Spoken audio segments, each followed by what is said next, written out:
सर्व शेतकरी या ठिकाणी उपस्थित झालेले आहोत।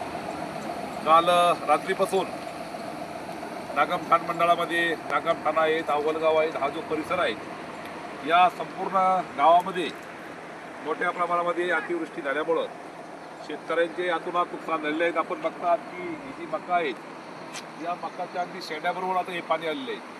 म्हणजे याच्यामध्ये जे काही कंस होते हे संपूर्ण कंस या पाण्यामुळं सडून जाणार आहेत आणि म्हणून अशा पद्धतीनं शेतकऱ्यांचं प्रचंड नुकसान या आपल्या वैजापूर तालुक्यातील सर्व मंडळामध्ये या ठिकाणी झालेले आहेत।